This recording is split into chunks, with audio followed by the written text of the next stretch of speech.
welcome to 3 Minutes with Rena. Thank you for allowing me to come into your world, even if it's just for a few minutes. I was thinking about Zacchaeus. And of course we know the song about Zacchaeus being a wee little man, and he climbed up in the sycamore tree for the Lord he wanted to see. Well, Zacchaeus was a tax collector, and back then they were thought very poorly of. Usually they stole from people, taking what wasn't theirs, kind of under the table, money exchanges. And so there was something about this Jesus, obviously Zacchaeus wanted to meet.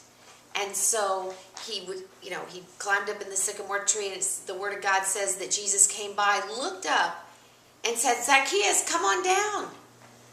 I'm going to your house today. Today I'm going to your house." And the Word of God says that the people around him began to grumble and say, "He goes to a tax collector's house, a sinner's house? How dare him?" But Zacchaeus looked up in Jesus' eyes and he said, "Lord, I'm going to give half of what I own to the poor. And anyone that I have defrauded money, I will pay back 4 times as much." And I thought Jesus' reply was so amazing. He said, "Today, salvation has come to this house." You see, first of all, he knew Zacchaeus' name before Zacchaeus ever had met him. Isn't that amazing? Jesus knows your name, even when you don't even know who he is.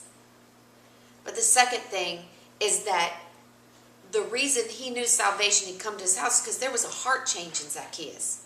He had met love.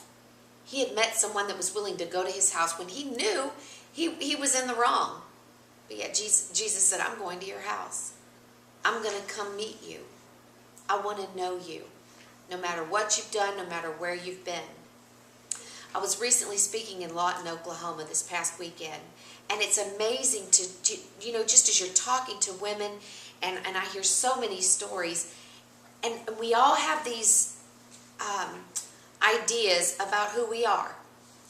And a lot of times, whether you're a woman or a man, there's lies that we believe about ourselves. I mean, I know for women, we look at magazines and go, "Oh, obviously I'm missing something. I'm not measuring up.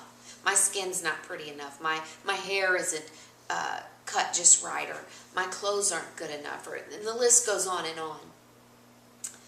But when we meet Jesus and we receive his love, he wants to replace those lies, because he wants us to be seated in heavenly places with the Godhead, spiritually, emotionally, mentally. I want to think like Jesus. I want to act like him. I want to speak on his behalf. I want to hear his voice. And so one thing I had them do at the conference was to write down a lie about themselves that they really believe, something that they believe about themselves, to write it down and then ask the Lord to speak to them concerning the right way to think about themselves. It was amazing, the outcome. Women began to pray for each other. They began to hear God's voice. Those that had not heard were able to hear and get a fresh vision for their lives and for their identity, because if we know who we are, just like Jesus, then we will be able to do great and mighty things in his name. May the Lord bless you and keep you. May he make his face shine upon you and give you his peace.